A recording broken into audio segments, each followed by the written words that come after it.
This podcast is brought to you by the Albany Public Library main branch and the generosity of listeners like you. What is a podcast? God, Daddy, these people talk as much as you do.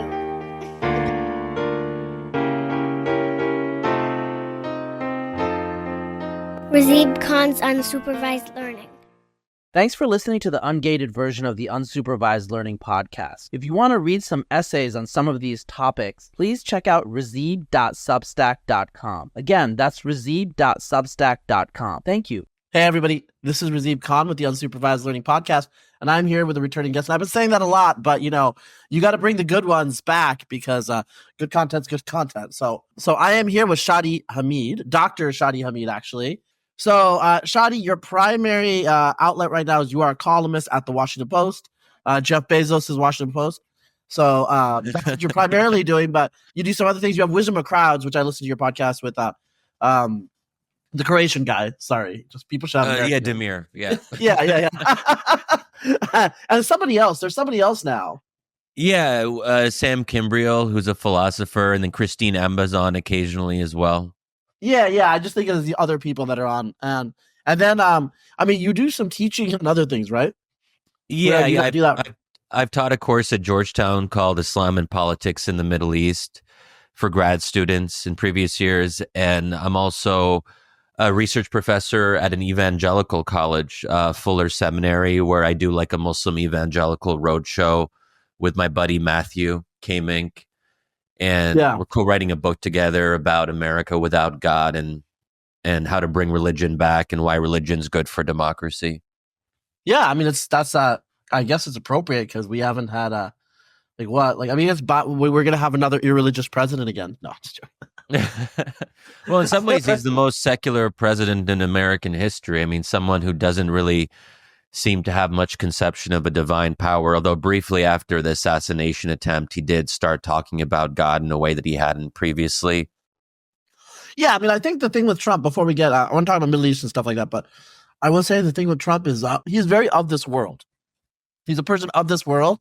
He's obviously a cultural Christian, a nominal Christian. He was raised a Protestant. But how does he live his life and how does he guide his life? And it's a very this worldly orientation, wouldn't you say? Oh, yeah, totally. That's a very good way of putting it. I sometimes do wonder, as he's getting closer to his own mortality, he is pretty old, does he think about the next life? I always wonder about this when it comes to politicians who are immoral or have bad histories, is how do they contend with death? And is there any kind of fear there about the life to come? And I just don't have a great sense with Trump if that's something that really enters into his consciousness. And that I think that sort of reinforces your point. He is a very this worldly person, even as he gets quite old and kind of in these final years of his life. Yeah. And, I think our friend Ross Douthat was always saying that the left is not going to like it when the theocrats no longer have power. And, the last 8 years now, the Trump era, in a way, I think that's been borne out, right? Which part? That the theocrats... Well, in a way, like social conservatism was keeping a check on some of the more, I don't want to, I'm not going to say nativist or something like that, but there are certain impulses on the right, nationalistic impulses, maybe chauvinistic impulses, that it turns out, these church ladies were actually keeping a lid on. Oh, yeah, totally. And this is why it's sort of a be careful what you wish for situation where people assume that with the decline of Christianity, we'd have a more rational and reasonable politics. But the problem is, the less Christianity you have, something else needs to fill the vacuum. And on the right, it has been nativism, this kind of more European style ethno-nationalism, a kind of this worldly materialism, this desire, very intense desire for power over all else. And when you have that and nothing tempering it, when you don't have a religious sensibility to counter that, then what are the limits of this kind of right-wing politics. Yeah, and so I think I want to loop back to that actually at the end of our discussion, because I want to talk about the election, American politics. You've been writing some about this, obviously, but let me ask you: last October, the October before this October, 10/7 happened. Then there was the Israeli invasion of Gaza, and you still read the articles. Stuff is still happening, like over a year later. Like, did you anticipate this, that the military operation would continue over a year? Because the American public has basically just tuned it out. You think so? Tuned it out to that? So maybe just in the circles that I'm in, Gaza and Lebanon are still very much front of mind. But I take your point that if you look at the home pages of the New York Times or the Washington Post, they're not featuring Gaza and the Middle East as much as they used to. And obviously now that Trump is president-elect and will be president, we're going to be consumed by that. And we already are with all the crazy, not all of them are crazy appointments, but certainly some of his appointments for senior roles are unusual, if we want to put it more nicely. And that's always the issue with Trump, is that when we have him, we're a very domestically focused country and we don't have enough bandwidth to focus on foreign policy, where I think you had the reverse under Biden, because Biden was a relatively boring president and no one really cared what he said in his speeches and people weren't following his every twist and turn. It gave us more room and space to think about the rest of the world and to broaden out our horizons in that sense. So that's just a kind of like interesting thing that I've been reflecting on. But, more generally, you're right that I did not expect to be here more than a year later. I think no one really did. And there was a sense that Israel's war in Gaza wouldn't necessarily be quick, but maybe a few months, 6 months, something like that. But to be entering into month 14 of this with, I was going to say with no end in sight, but we actually do have an end in sight. And if Trump's promises that the war will be winded down by the time he takes office, we'll have to wait and see if that actually happens. But it's not just the length of the war, but just the sheer brutality of Israel's war in Gaza has been hard for me to process. And it has affected me, not just in a professional level as someone who writes about these topics, but also on a personal level, like how to make sense of this and the fact that my own country, America, and my own president, Joe Biden, have not been doing much of anything to stop this war and to put pressure on Israel to actually lessen its brutality against the Palestinians. That's been hard for me to process. Yeah, I will say from my perspective, I'm pretty shocked that it's continuing. I remember vaguely thinking last fall, I have a very clear memory of maybe this will continue until March. And, maybe it'll go through the winter and then kind of peter off. And now we're still here. Sinwar's gone. The mastermind of 10/7 was killed. So we have, a lot of the players on the Hamas side gone.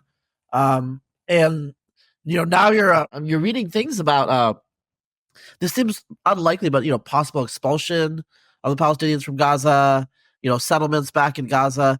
Israel seems to actually be, militarily kind of feeling itself as a major live player here. And I don't know. One thing I do have to say is not a close observer. I think people have to be careful when they're on the upside. They're because bad things can happen all of a sudden, and you're not in such a situation. And I do wonder if the Israelis are extending this so long that other things, because 10/7 happened. Stuff can happen. Israel's not invulnerable, and so continuing the war does put Israel out there to be subject to something that is not in favor of their interests. It's like, how long can they go racking up pretty much wins? Either draws or wins.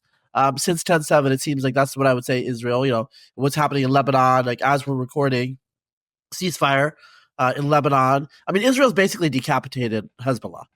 So it's decapitated Hamas and it's decapitated Hezbollah. So from the Israeli perspective, things are pretty good. I listen to the commentary podcast, pretty good, gauge of what American neocon pro-Israel hawks would think. And just talking about what's going on in the Middle East with Israel, they're always like a little paranoid about Iran, but it's air of good feeling in terms of they're doing the thing in Gaza. They got Lebanon, like the axis of resistance or whatever that Iran set up is kind of gone. Yeah, and look, I think this is where I think there's a real tension between the short-term military gains that Israel obviously has racked up, if we want to use that kind of language of wins and all that. But then there's the medium to longer term, where I think Israel has put itself in a very dangerous position regionally that, well, first of all, in Gaza and Lebanon, you have a generation of people who have such an intense hatred for Israel. Now, of course, they didn't like Israel previously, but I think that a hatred can grow and it can expand. And when you have so many Gazans, especially, every Gazan will have a number of family members and friends who have been killed by Israeli airstrikes. That kind of desire for revenge and retribution will be with them for the rest of their lives. And that's always why, when we talk about terrorism and militant groups, you can decapitate them all you want, and it seems that you're winning in the short term. But then when you expand out to 5, 10, 15 years, the story becomes quite different. And it's not a perfect analogy, but we look at how quickly the U.S. dismantled and destroyed the Taliban in the war in Afghanistan after 9/11. But then 20 years later, the Taliban comes back. And it's almost like, well, wait, what happened in the interim period? And I just worry that it's that kind of narrow blinkered vision that Israel has.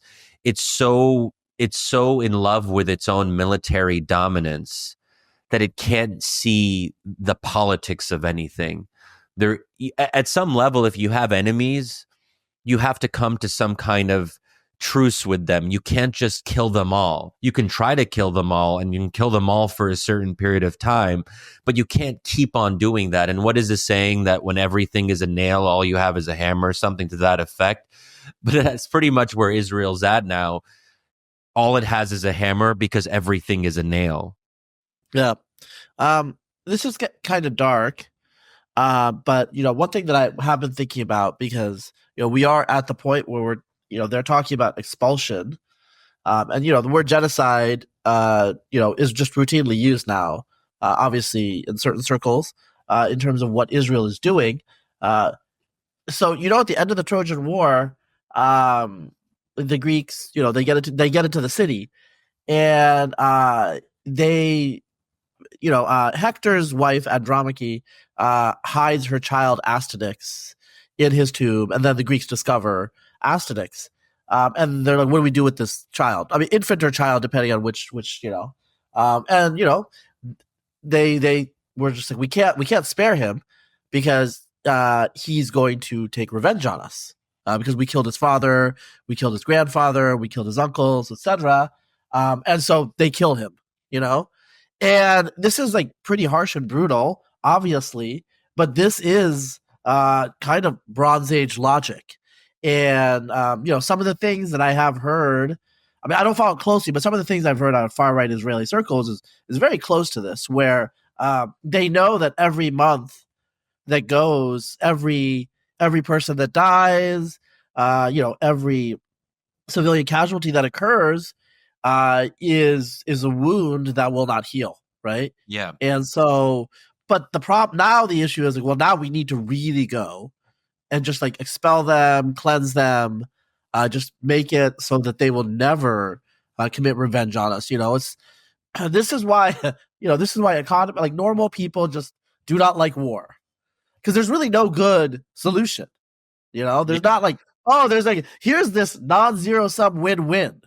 Like now you're stuck, and it's like two people go in and one people go out. That's the logic that's I think happening here. Yeah, and it raises this question, can there be a military solution to what is essentially a political problem? I mean, that is the kind of eternal question.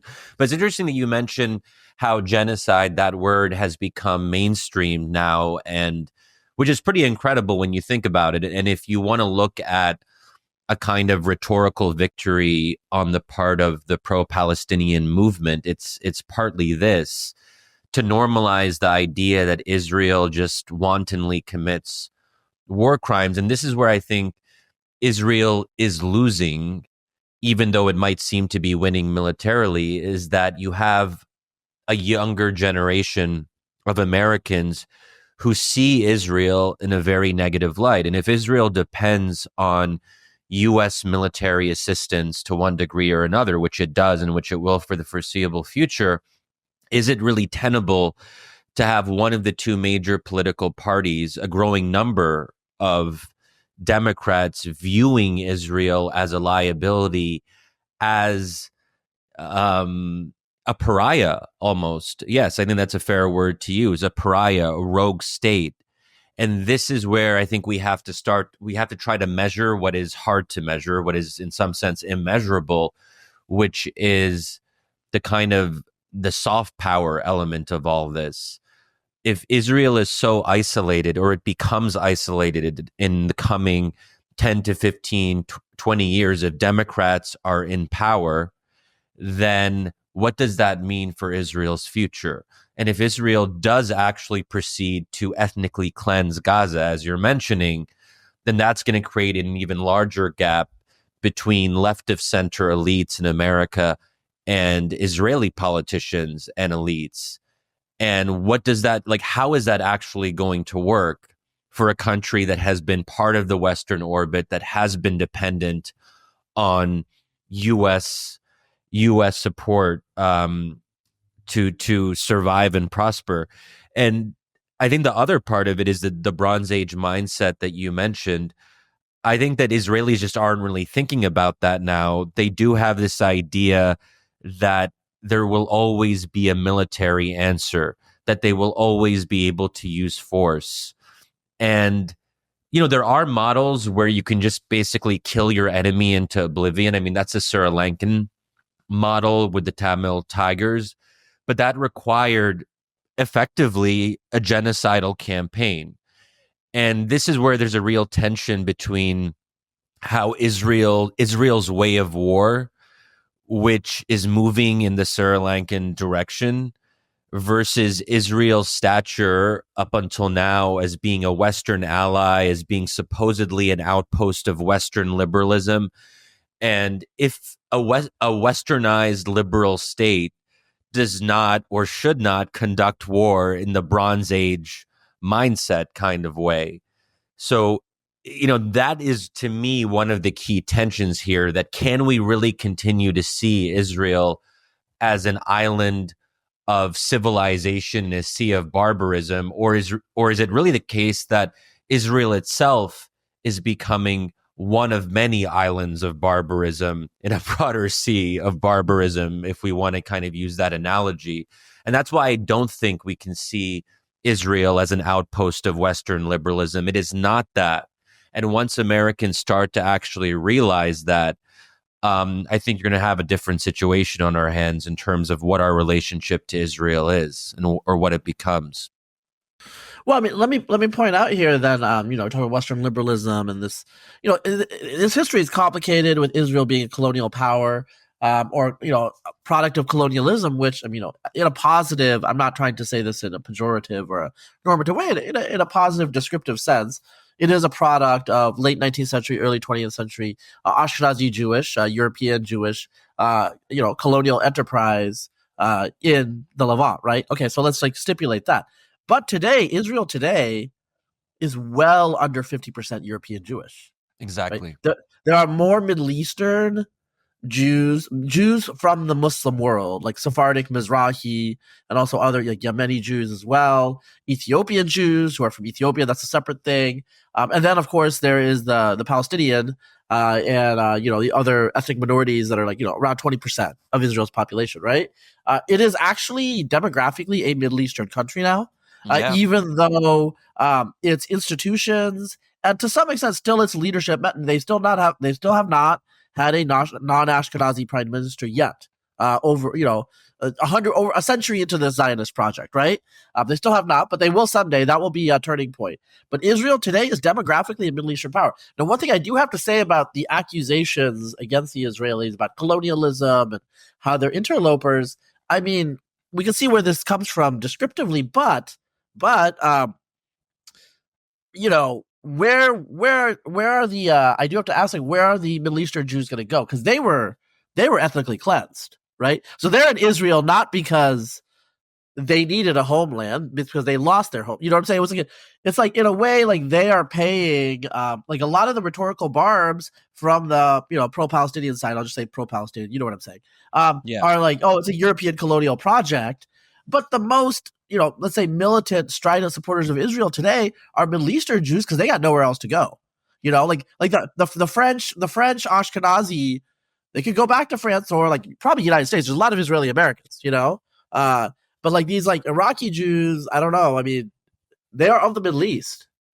Yeah, exactly. And this is why, unfortunately, there are some on the sort of extreme end of the pro-Palestinian side. I don't think it's the normal position, but you do occasionally hear things like, oh, they should go back to where they came from, and that sort of anti-Semitic rhetoric. And it does neglect the fact that there are a lot of Arab Jews who are, and still, many of the older generation were born and raised in countries like Iraq, Yemen, Morocco, and so forth. So, and I remember last time I was in Israel, which was in 2019, I spent some time on an Israeli settlement, and one of these Israeli settlers started speaking to me in fluent Arabic. And by now that should be obvious, but I think it's still surprising to people that, wait a second, how are they both Jewish and Arab? And people get sort of confused in that regard. But yes, I mean, they don't have anywhere else to go. And I think that this also creates a kind of a greater anti-Arab sentiment among Israeli Jews, because there is a kind of anger and resentment, and understandably so, due to what happened to them, that if you were born and raised in Baghdad and being Iraqi was part of your identity, but then you were either forced to leave or pressured to leave, you're going to have a chip on your shoulder, and you're going to look negatively at the very people who pushed you out. And I actually have, a good friend who's Jewish of Arab origin. And, I can see how this plays out because his father had to leave. And then how do you process that? That's probably not going to make you look very positively at Arabs writ large. And you're going to tend to see Arabs more as enemies or as people that you have to be in this eternal struggle with. So I think that those dynamics are really important. And but the basic idea here is that Israel is a Middle Eastern country. In some ways, it is an Arab country. But at the same time, I want to be careful here, because I think there is sometimes a tendency when we say, oh, well, Israel is a Middle Eastern country, we're almost saying that it is uncivilized like the rest of the Arab world, and it plays into these traditional tropes of Arabs, not of the barbaric Arab world. And I think we also have to be very careful about that, because I think that is partly what's going on when we look at what I would say is the general American indifference, or at least the American government's indifference to the mass civilian casualties among Palestinians, and how we can kind of look at that and kind of shrug our shoulders and say, well, oh, war is tragic or death is sad. And those are things that have been said by senior US officials, like, oh, when Arabs die, it's somehow understandable because the Arab world is where Arabs get killed. It's where they kill each other, Arab on Arab violence. I think all these tropes have to be questioned and challenged. So I'll just put that out there. I don't know what you think about that or if that resonates. No, I get it. I mean, it's a complicated topic. I don't like weigh in too much because I think in the US, at least like, in the internet, on the internet, it's very polarized. So if you try to take any position that's like let's say there's like two poles and it's 0 and 100, okay? And if you try to be like take a 95 position, you're just fucked. Like, it doesn't matter if you're almost to one side. Do you know what I'm saying? Like, any deviation is and so I think, and it's not just me, I've talked to other people. It's obviously, so I'm not like I'm not like obviously a pro-Palestinian quote, like, one of those people that has the flags. I try not to do the flag thing anyway, because I think it's like performative, but whatever. Many people obviously think it's horrible how many people are dying. I mean, you're saying like everyone in Gaza, like, all these Palestinians know someone. I mean, even Justin Amash, former representative of the United States, Republican Christian Palestinian, like he has relatives who died in Gaza. Yeah. I mean, it's just like if people who have Gaza connections, that happens. So we understand this. But then there's the other side where obviously what happened on part of the issue with 10/7 is that the numbers are small, but the way it happened with these stories, and my understanding in Israeli media, it's been on loop. The stuff of like the grandmother where she's being murdered, and they upload to her Facebook profile the video. Okay, so this is on loop, and so like this sort of thing, obviously, it's just like constant hyping up. I think that's happening on the other side. And also, like those of us who are not deeply involved in this topic, like you, and a lot of people, I mean, okay, there's a group of people out there.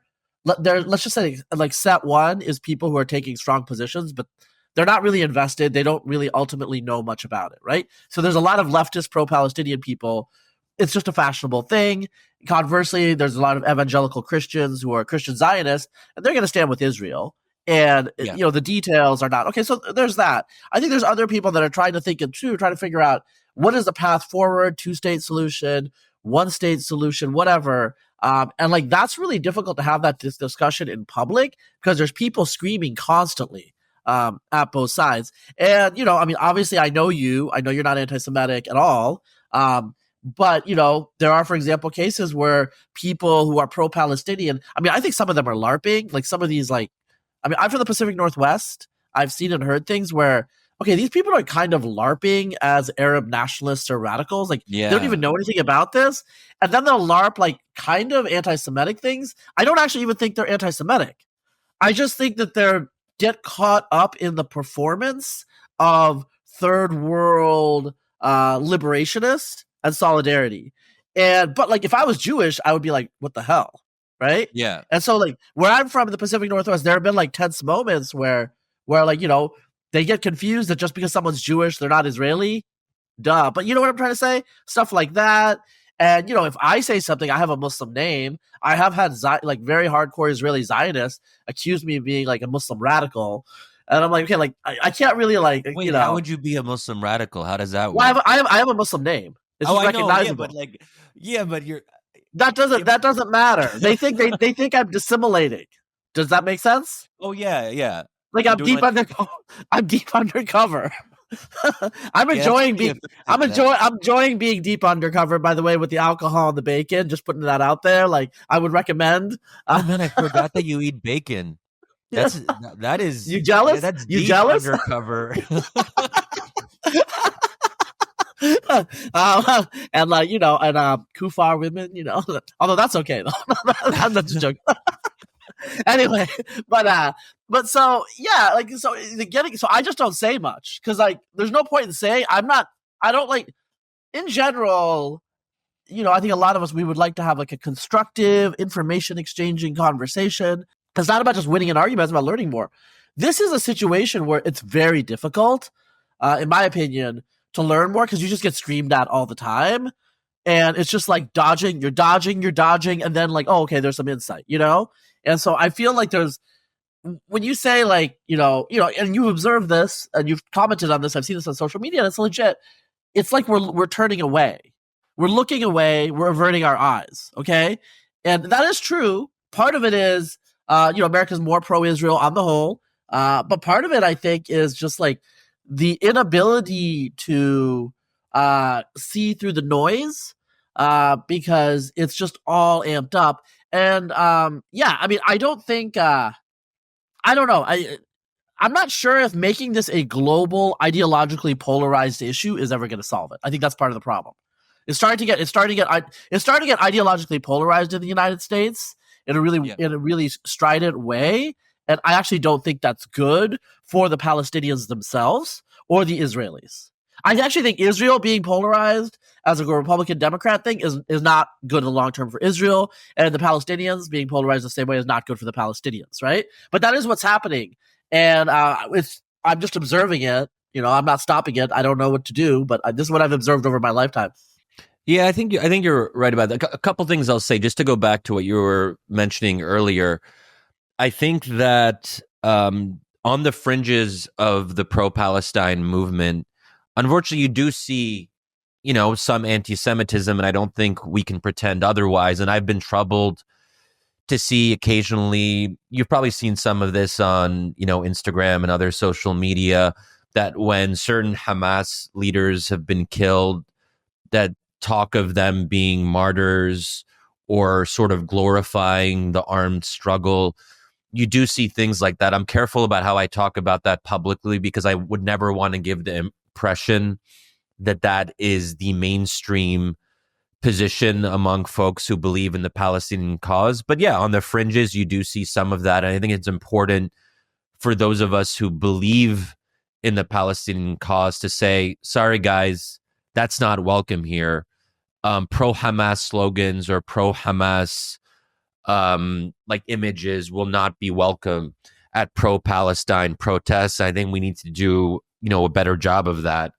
I would also say that it's hard to sometimes criticize your own side when it feels like such a zero-sum existential struggle. And that goes to what you were saying, that if people don't perceive you as being 100% with the cause, they're going to kind of question your loyalty. And I wrote a piece for Wisdom of Crowds recently where I made this point. I mentioned that one of my past serious relationships, this was in 2023, someone who was like super woke and hardline pro-Palestine. She was partly Palestinian herself.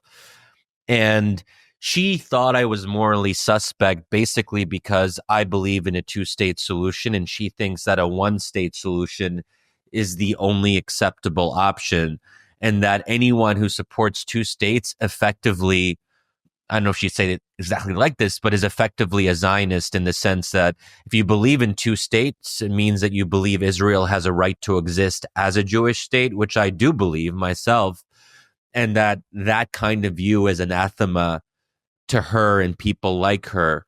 And, it's kind of crazy to me that, that would be seen as an ideological litmus test, that the only pro-Palestine view is you have to believe in a one-state solution. But it just goes to show that there's a kind of maximalism sometimes in the movement that I think is counterproductive, and it kind of narrows the tent. And my view has always been that the pro-Palestine position should be a big tent movement, and we should be trying to include as many Americans as possible in that tent, even if they don't agree on every single aspect of what we might ideally want. Yeah. So I think that's obviously we don't have a I would say pro-Israel. I don't know. You know what I'm saying? But I mean, the same thing happens on the other side, in terms of, just ersatz Israel. There's delusions of grandeur, the Euphrates to the Nile, all that stupid stuff.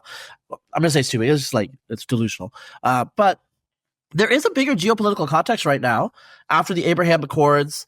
There was recently, as we're recording, there was recently, I think, a Shabbat rabbi was killed in UAE, but Israel has relations with the UAE. MBS in Saudi Arabia, he's not, the whole Gaza thing obviously has put a stop to a bunch of things, but that guy's on turbo speed in terms of transforming Saudi society and geopolitical relationships. Then there's the whole Iran situation where Iran just seems like it doesn't want to cause beefs right now because of its like local. It's like its own internal political economic situation, which is very unstable. People are not happy. There's the protests about the hijabs, about the chadors and whatnot. I will say one thing. I'm writing a piece about Persian Jews right now, their genetics and history. And you just heard me say Persian Jews. In the United States, Persian Jews call themselves Persian Jews. Jews whose origins are in the Arab countries do not call themselves Arab Jews, right? So it's just an interesting. It's just like, for some reason, even though Iran is supposedly this like super anti-Israel thing, I have a friend from LA, and she's like, the thing with Persian Jews is they're really proud of being Jewish, but they're also super proud of being Persian, which is not the same as Jews from other parts of the the Arab world, for example. I don't know why that is. Oh, that's a very good point. Yeah, so exactly. When I say Arab Jews, that is not how they would self-describe necessarily. Well, not anymore. Not anymore. Yeah, exactly. And I think that also there's something about Persian identity that can be very intense, as you're sort of alluding to here. There's a kind of like Persian nationalism and a civilizational idea of Persian superiority and the wonders of Persian civilization and the glories of the past that has been maintained despite the fact that Iran is what it is. And that's like a very interesting dynamic. And, I'll look forward to reading your piece on Persian Jewish identity and how that has been maintained in a way that just wouldn't be expected. Yeah, it doesn't matter. It's like, it just doesn't seem to matter that the regime of the Ayatollahs is basically an exterminationist regime when it comes to Israel. It just doesn't matter. They're like, okay, like whatever. That's like the regime. They separate the regime from, and also like, it's a biased sample because obviously the Iranian diaspora, the Persian diaspora in the U.S. is atypical. But Persian Jews in Bel Air get along relatively okay with, Persian Muslims from the Valley, in LA. I know a little bit about the community. They don't like intermarry necessarily, or they do a little bit, but they know that they're part of a broader meta community, Yeah, and in some ways their Persian identity transcends their Muslim and Jewish identity, especially since Persian Muslims, especially in LA, tend to be less religious because of their experience with the Iranian Revolution and with the current regime. Many of them are monarchists and they want to restore the former secular dictatorship and that sort of thing. And so in that sense, their Islam is more cultural than something that is theologically present. And that I think closes the gap in ways that are, really interesting as a community. Yeah, and I guess we're talking about this partly because this whole Israel-Palestine discussion that we're having, it's not just hermetically sealed. We've had military exchanges between Iran and Israel. As we're recording, the rebellion is flaring up in Syria. The rebellion spearheaded by I think HTS, which is a descendant of Jabal al-Nusra, which was an Al-Qaeda. So it's, and like, I guess we're kind of on their side. They're backed by Turkey. There's also, more explicitly Turkish-backed rebels. And then there's the Assad regime, which is aligned traditionally. Actually, this goes back into the 1970s with Iran. Actually, the Syrians have been aligned with Iran since the night before the Ayatollahs, actually. And then we have Lebanon, where Hezbollah has been decapitated, but still is still a force. And so there's that alliance going on. And then you have the Abraham Accords, which are pulling some of these Gulf monarchies to Israel. And that's all been put on pause to some extent. But the bigger geopolitical framework is still there. And you, Shadi, have been, I've seen your columns. Like, you've been a relative Iran hawk compared to like some, I don't know if you come out of like kind of like more of the left of center or whatever, but there was a period during the Obama administration where, and still arguably some people have said into the Biden administration, the dovishness on Iran was the left democratic coded position. You've opposed that.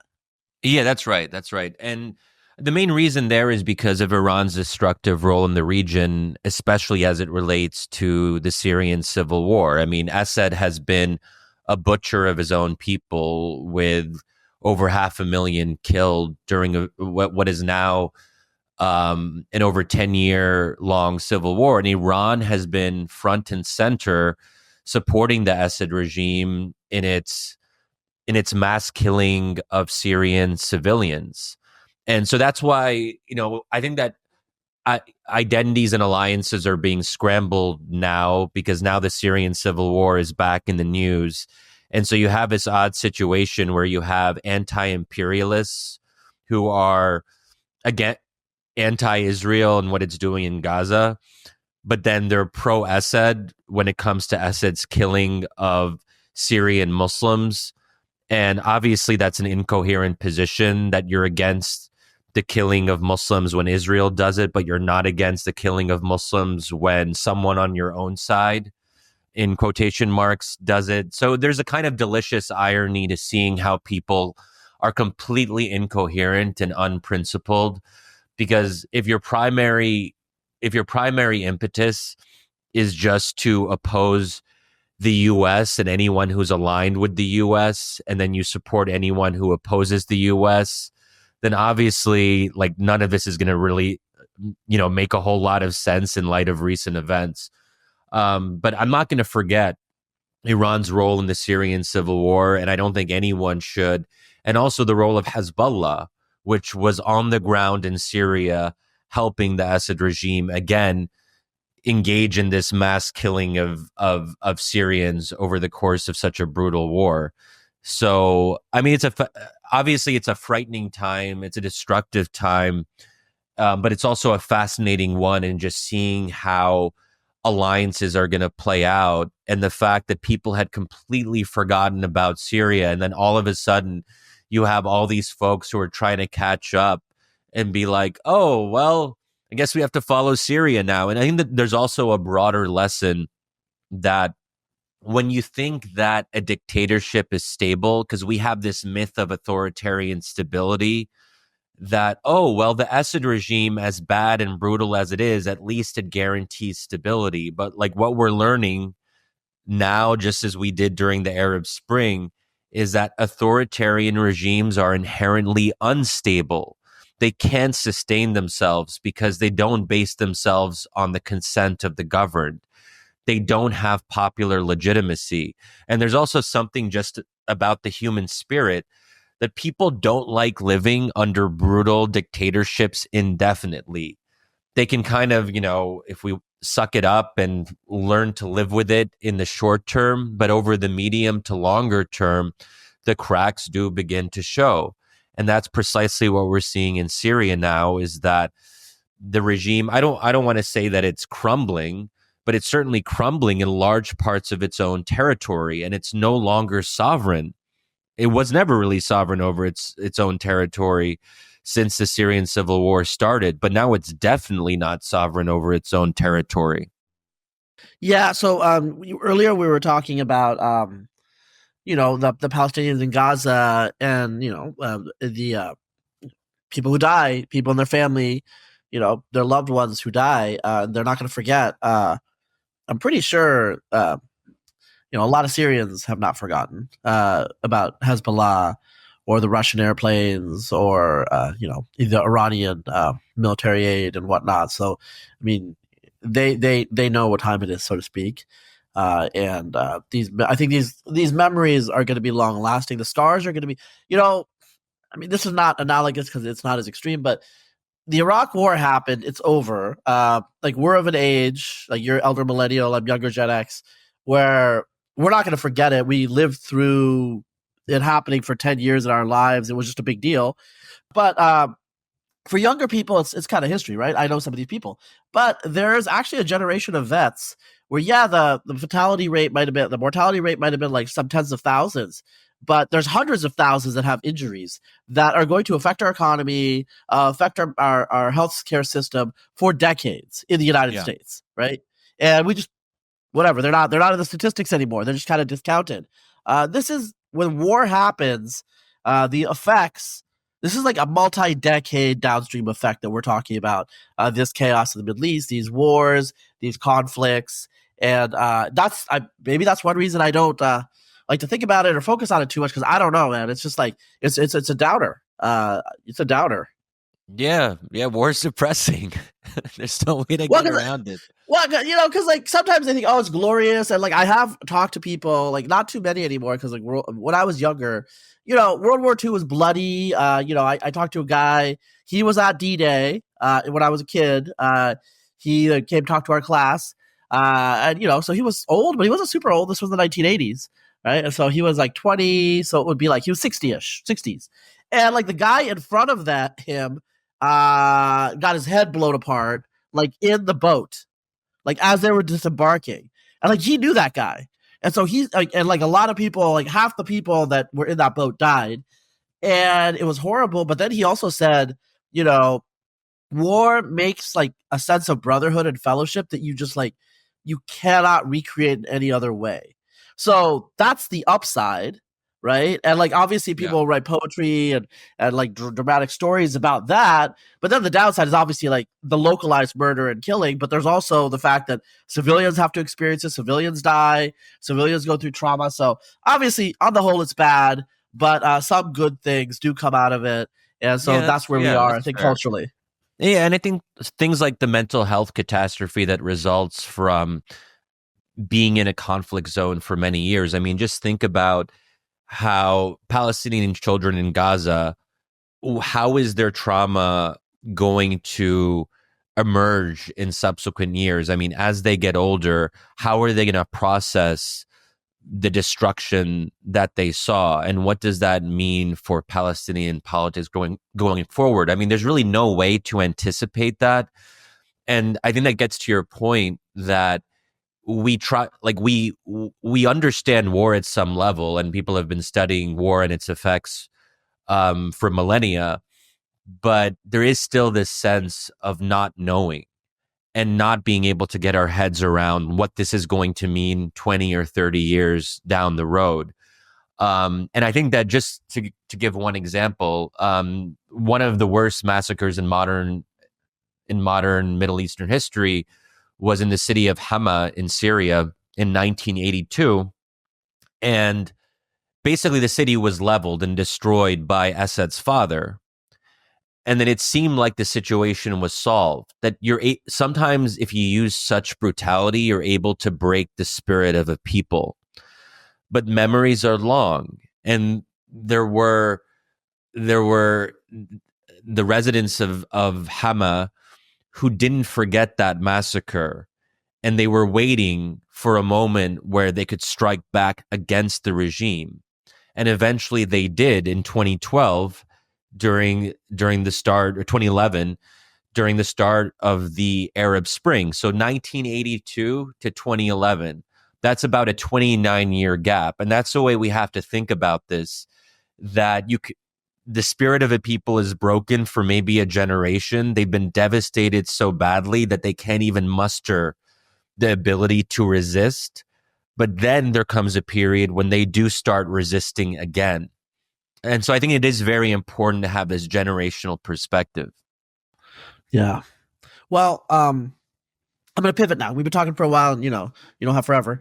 I've been kind of vague about the foreign policy stuff because it's ongoing, but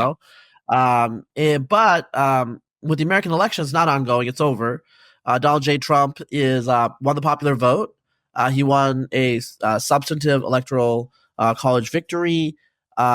We were talking about as I was bringing up like secularism on the right, you were talking about the kind of like the nationalism, chauvinism, racial sentiments, and those are clearly real. Yet, as we're recording, 2024 was the election of racial depolarization, and some of the things we actually talked about, I think, is it 1 or 2 years ago? It might have been 2 years ago. We were talking about during the age of wokeness, how just like a lot of non-white people are just over it, and they feel like they can speak because a lot of white people are scared. I mean, when we had that conversation, it was the awakening was still kind of like on the last edges. I had it like today. I think it's over. Like we can say retard now. So well, Razib, we called it. I mean, I think that when we were doing intellectual brown web, we were talking about the so-called brown rebellion, And we were like, this is like in motion, and it's going to come out in really profound ways. And it hadn't quite yet. And then it finally did. Yeah. Well, I mean, okay, so not to like getting conspiracy theorists going, but JD Vance is married to an Indian woman. Yeah. Vivek Ramaswamy is very influential in the administration. We have Jay Bhattacharya at the NIH. We also have potentially Kash Patel. Well, I mean, not potentially. Kash Patel is nominated for the director of the FBI, or he's going to be nominated for the director of the FBI.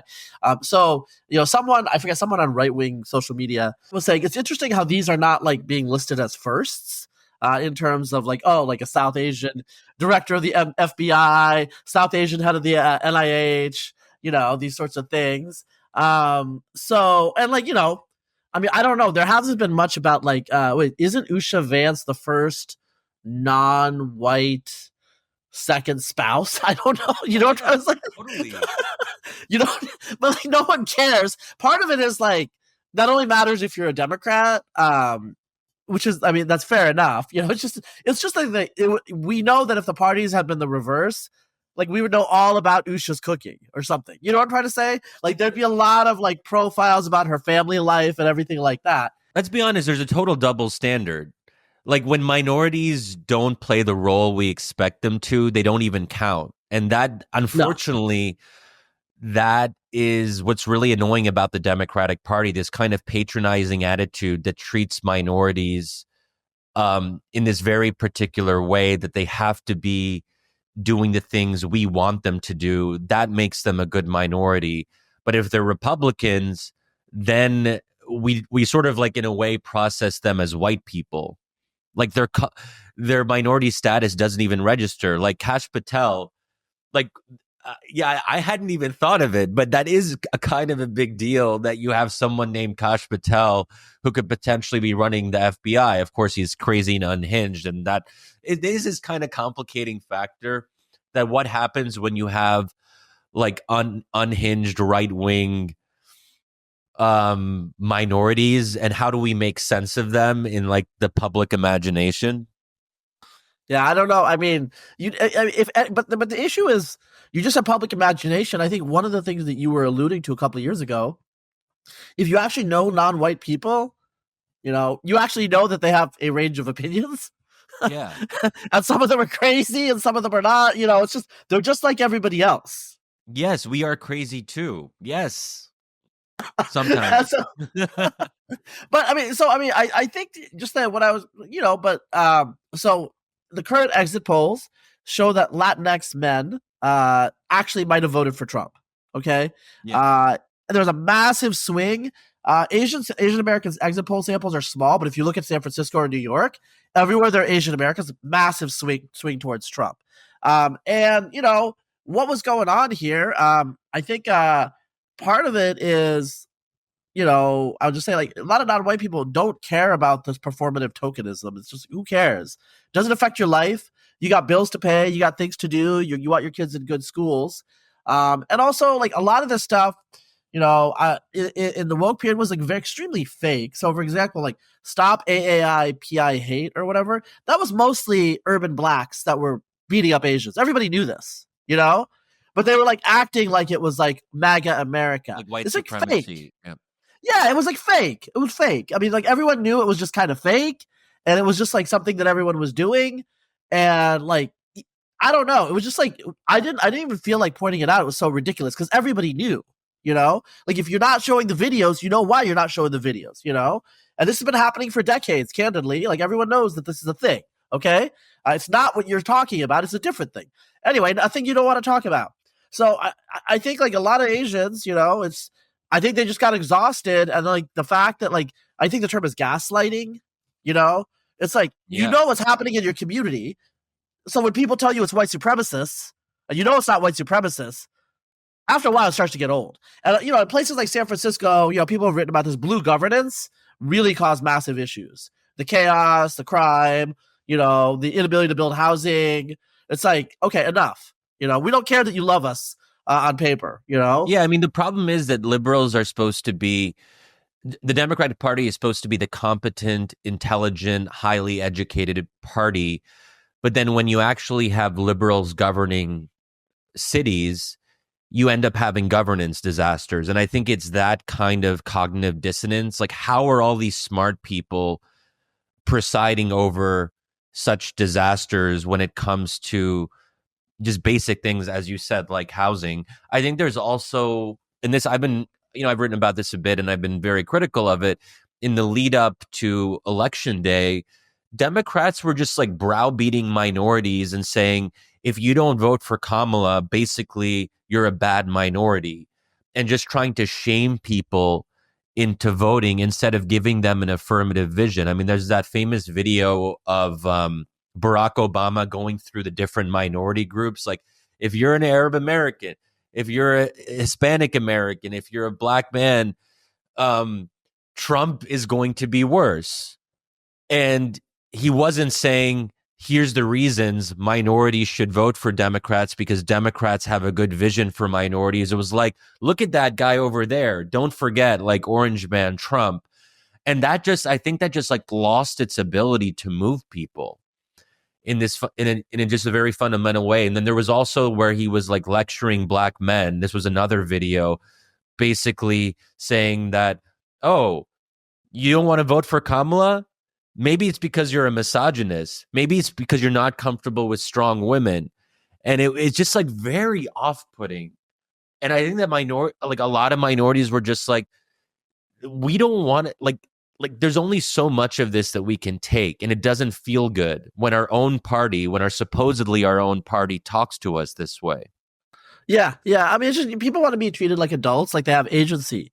And I think that's a fundamental issue with the Democratic Party right now. It acts like minorities have no agency, that they're basically like part of a collective hive Borg. It did. I suspect that this election is going to be too much for that mentality. I think what I want to see right now, and this doesn't happen on the Republican side as much or on the right, and I can tell you from personal experience, it doesn't. Identitarian deference. I want to see.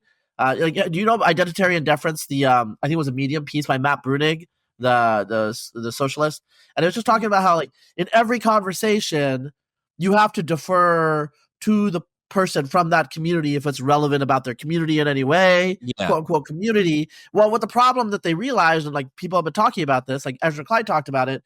Well, you do identitarian deference with the African American graduate of Wesleyan in your like consulting group, but guess what? That's not the typical African American. They just happen to be black. That's it. And so, like, identitarian deference was causing massive issues. Matt Iglesias has been talking about this for like 5 years. Left-wing elites look to left-wing, similarly educated, similarly ideological, similarly socialized and trained minorities, and that's not representative of the people. Yeah, exactly. Like, so I still consider myself a Democrat, although one who's very critical of the Democratic Party and what it's become. But the Democratic Party is colorful. It is ethnically and religiously diverse in a kind of visual sense, but not when it actually comes to viewpoint diversity. That's where we really lack. We have blacks, Arabs, Hispanics in prominent positions as prominent politicians and so forth and all that. But they actually just mimic a lot of each other's opinions. And they are part of this rarefied elite. And there is a kind of flattening of perspective once you enter into these elite circles. Yeah, and I will tell you, I don't think it's not the same among Republicans, especially on social issues in particular. And now in the Trump era on economic issues too.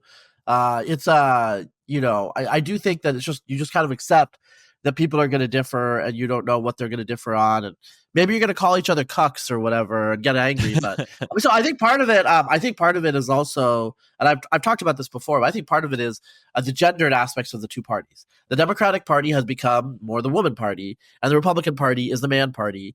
And among men, let's say vigorous disagreement is okay, and it's okay. So like, my best friend in Austin is my partner in crime on the other podcast I run, Conversation, Josiah Neely. We're both on the right, but like, I'm an atheist, he's a Catholic.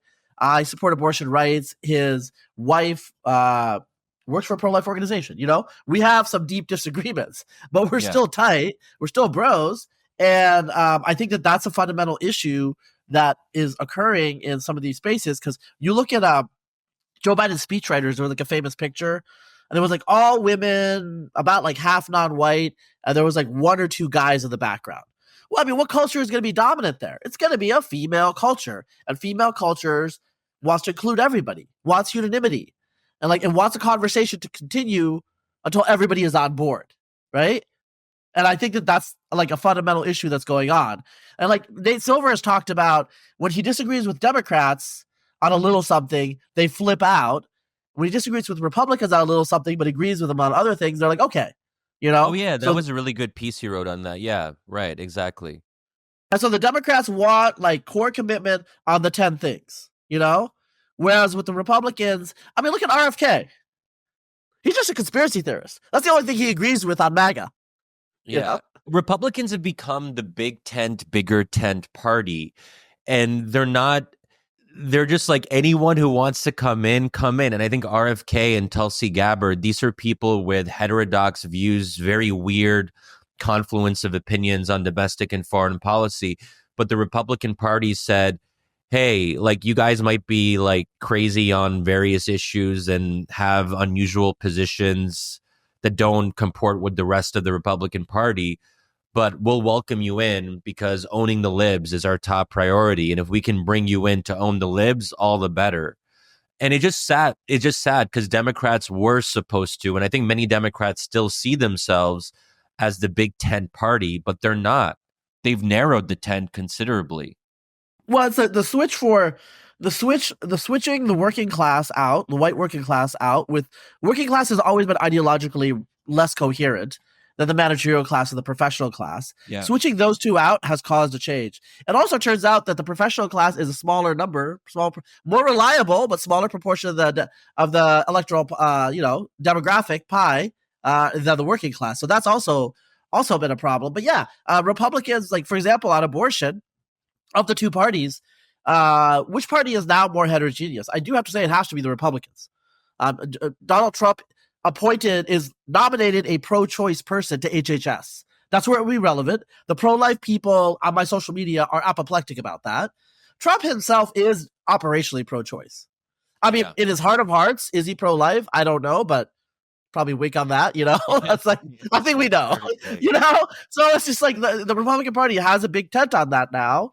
From like radical pro-life people to like really like pretty pro-choice people. Whereas with the Democratic Party, I mean, Joe Biden started out as a pro-life politician who had like bad things to say about Roe v. Wade in the 70s. And like the frog boiling, because I looked it up, it was a very, very gradual step-by-step shift.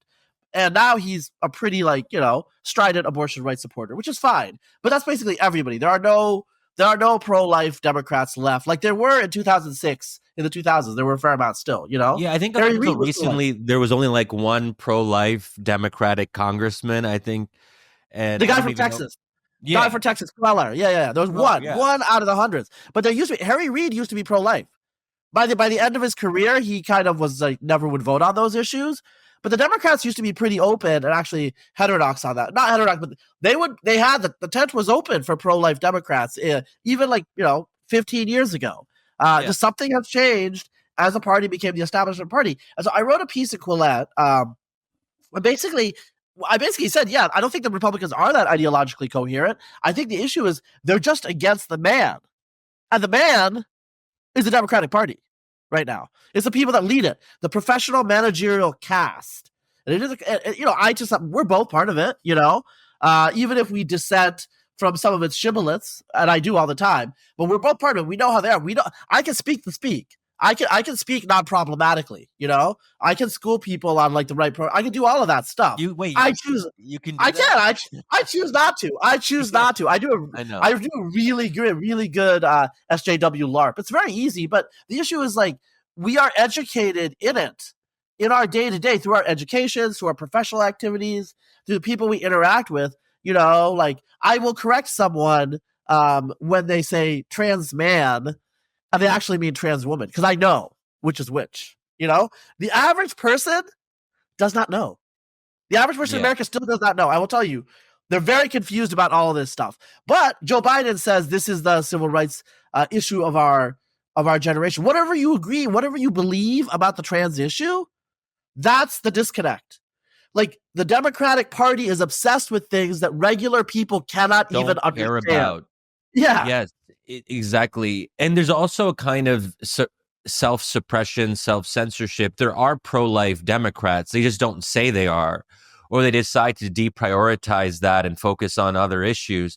So you have this kind of self-policing where if you want to aspire to bigger things in the party and you have ambitions, you basically got to stop being, at least in part, who you are. And that's like a very negative dynamic that you introduced with people. Also, I do have to say, you're Arab American, Egyptian American, and Muslim. There has been a shift because of this election, because of the Gaza, where they either voted for Stein or some of them even Trump. And there was already some realignment towards the Republicans and Trump just because of domestic cultural issues, which we've talked about recently among Muslims. But I mean, like, how does? Okay, so I'm gonna like name names. Rachel, I think it's like Rachel Bitkofer, like some pundit. She was with Niskanen for a little while. Whatever. She. I think her thing is like negative polarization. She and some other like liberal pundits are actually like gleefully talking about how Muslims are going to go into camps and it's their fault, like weird things like that. I mean, like, have you seen any of that? Because when I see it, I'm just like, what is wrong with you? I mean, it's just like, you're just a really bad person. I get attacked on those terms a lot on Twitter. Whenever else, like in the lead up to the election, when I was talking and writing about how, a growing number of Arab and Muslim Americans said that they couldn't vote for Kamala Harris, that as a matter of conscience, they wouldn't be able to just do it at the ballot box. And then people would respond, oh, well, you'll get your just desserts. Like, oh, okay, well, you're the one who's going to be deported. There was this sort of like, well, fuck you too. Like, if that's what you're saying, then you're the one, like, your people, your community are going to pay the price. And there was almost like, why aren't you grateful for us Democrats? We protected you during the Trump Muslim ban, and now this is how you return the favor. There was a kind of resentment in that way that does actually show up as like outright racism at times, when it's just like, oh, really? You think, well, first of all, we're not going to be in camps because as American citizens, Trump can't do that because thank the Lord we have a constitution. They assume that all of us can be deported. It's like, wait, do you not even realize that we're citizens of this country? Yeah. The issue that I always have is like, and this is not random people on the internet.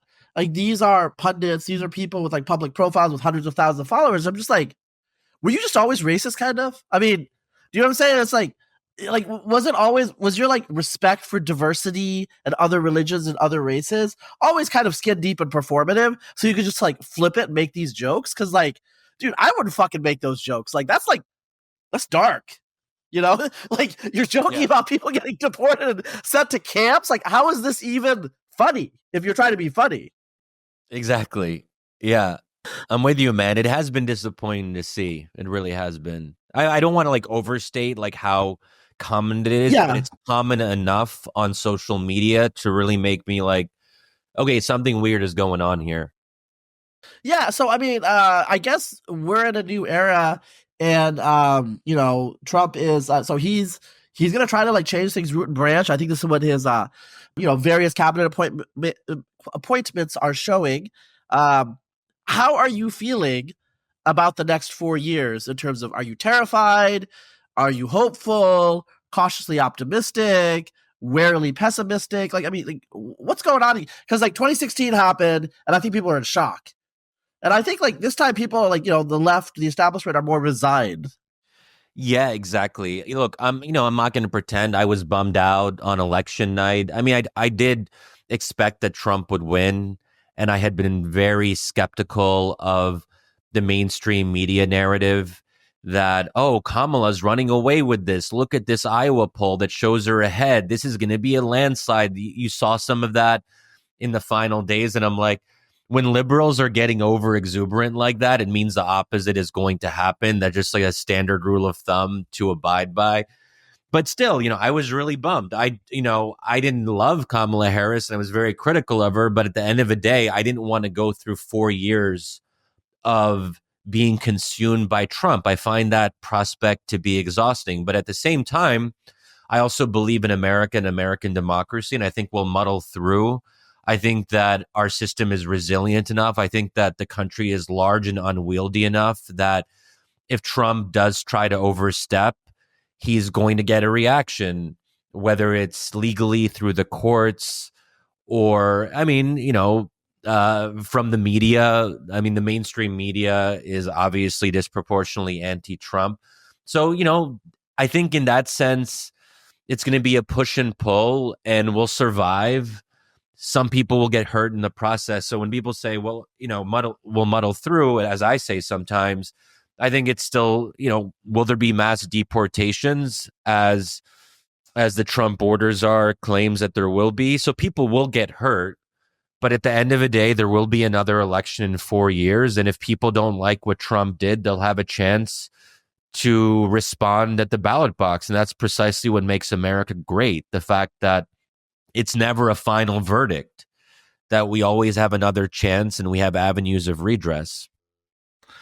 So, basically what you're saying, because this is like my last question and like you basically answered it, like you don't think the Republic is in imminent danger. You think it'll make it through this? Yeah, I've been very critical of this whole American democracy is dying, that, Trump is a fascist. There's only democracy is on the ballot. And if the other side wins, it's that, all of this kind of alarmist existential rhetoric. I think and we know it's been absurd and we know that a lot of Democratic politicians who were using these Hitler analogies, they didn't actually believe in their own rhetoric. And even Kamala Harris herself, she called Trump a fascist in her last town hall. And that was something that even Biden hadn't done. But at the end of the day, when you actually listen to her concession speech, it was like a bunch of motivational cliches. If she really thought that fascism was descending upon us, she would have had something else to say. So there's this kind of like disconnect where it's like the emperor has no clothes, or at least less clothes. We hear all this intense rhetoric about fascism, and then Biden welcomes Trump and is smiling, and it seems to be like a somewhat warm interaction with Trump, the president-elect, in the White House. So it's sort of like, wait, did you not believe in your own rhetoric? Did you really think that American democracy was about to die? It goes back to this theme of the cognitive dissonance that Democrats say one thing, but then it's performative. Yeah. And like, you got to follow through on the people are just going to stop believing you, which is, I think that's why that's why the vote happened the way that people just stop believing. Like, eventually you can't get blood from a stone. The last thing I want to say, just randomly thinking about as you were talking, as the 2024 ends and 2025 begins and all that, I think we are going to have some deeply reported pieces soon about the truth about Joe Biden's health. Oh, I would love to see some of that come out. I think it's going to happen because I think there's no reason to hold back anymore. He's leaving the stage, and I think there's a lot of juicy stuff I think that people are going to release into the public domain just after. That'll be fun. Yeah, because I think like that's fundamentally the big mystery, the variable, which is kind of an open secret. So I will say this: I have a friend who, a former Democratic candidate for the House of Representatives, so he's got legitimate bona fides. He's been in Democratic Party politics on and off for over a decade, and he told me, I visited him in New York recently, and he told me that he would not, he told friends he was not going to vote for Biden, I guess in the spring or the winter or something, if Biden was nominated, because Biden clearly has early signs of dementia, because he's taking care of people in his own family, and he just recognizes it. That's what's going on, So I think we're going to find out that that's what was happening. That's actually not cool to have the most powerful person in the world have dementia. Presumably, I trust that they have some safeguards and it's not like totally out of control, but I think that's what we're going to find out.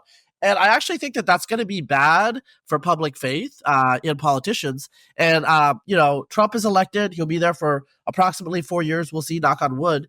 But I'm ready for politicians, born after, I don't know, 1970, Just saying that, 1970, we're talking about youth, very youthful people there. Whoa. JD's just turned 40, I think. And then we got Ron DeSantis, who, as we're recording, he might become, if Hesketh doesn't get through, he might become the nominee for defense secretary. I'm ready for a new generation. Yeah. Even the Democrats, the Democrats are just like zombies on fumes at this point. Kamala was kind of empty, but Nancy Pelosi was still running it. It's not really healthy that Obama is like a shadow president like this. Like, he should really step aside, I mean, Kamala was also like not super young herself. I think she's 60. She's 60. Which is like, for the Democratic Party, it's like, oh my God, she's so youthful and exuberant. Yeah. But I mean, what you said about Biden is really important, that on the theme of gaslighting, the American people were being gaslit. That we could see with our own eyes that something wasn't right with Biden, but they were telling us, don't believe what you see. And it's that accumulation of gaslighting that I think just started to weigh on people. And it was just like, we're just done with this. There was a sense of exhaustion and that cognitive dissonance that we kept on seeing. Okay, let me stipulate that Donald Trump is a ridiculous fake figure in terms of celebrity, billionaire, and all these things. He's offensive. He's direct. He's no holds barred.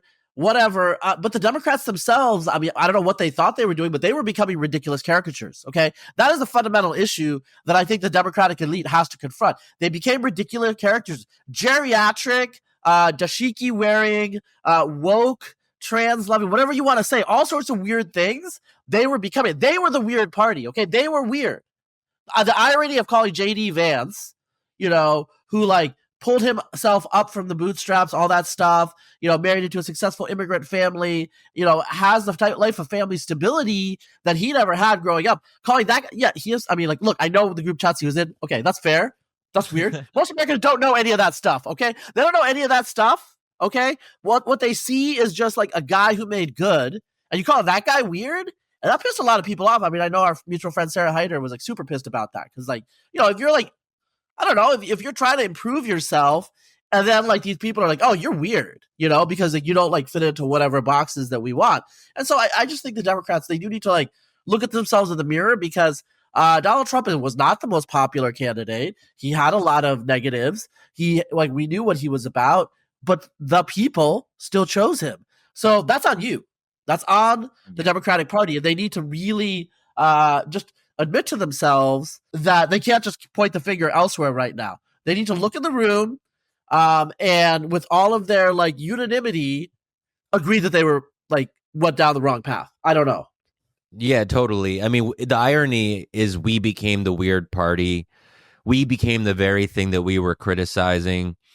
And I really hope there's going to be a reckoning. And, after a devastating electoral defeat, that's kind of what you hope happens, that people look inward. And I think that's also where some of the exhaustion comes from, why we don't see another resistance against Trump, is because I think a lot of people are shell-shocked, as they should be. And I just hope that the energy that we do have is directed towards just a very like careful and even at times harsh assessment of where our own party went wrong. I mean, that's what we need right now. I don't know if we'll get it, but hope springs eternal, I suppose. I mean, if history is any guide, it will happen. It's just like a matter of when.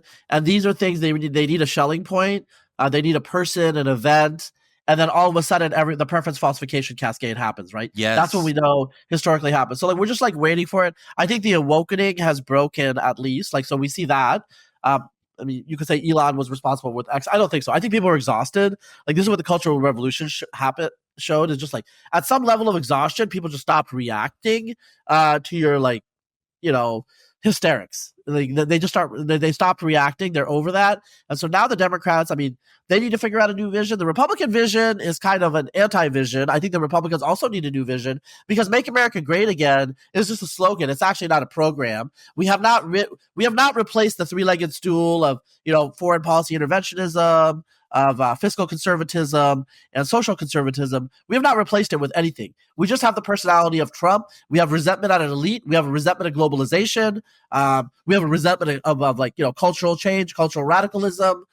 We have resentment of, racial change, demographic change, all these other things, but we don't have a proactive policy. So that is also a project for the right and the Republican Party. And I think the next decade will be interesting because you don't actually know where the parties are necessarily going to land. Like something with free trade. Right now, it looks like the Republicans are anti-free trade, but there's a lot of the old guard of the party that's not down with that. So who knows? Like things swing back and forth. And so it's interesting. It'll be stressful, but at least you'll have a lot to write about, Shadi. Indeed. Yes. That's a good way to sum it up. A lot to write about. All right. I'll talk to you later, bro. Okay. Thanks so much for having me, Razib.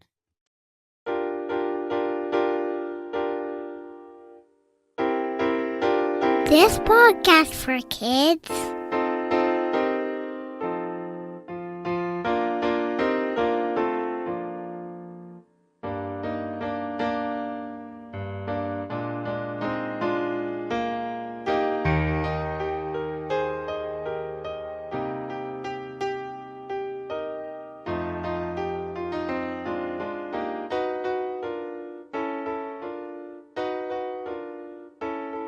This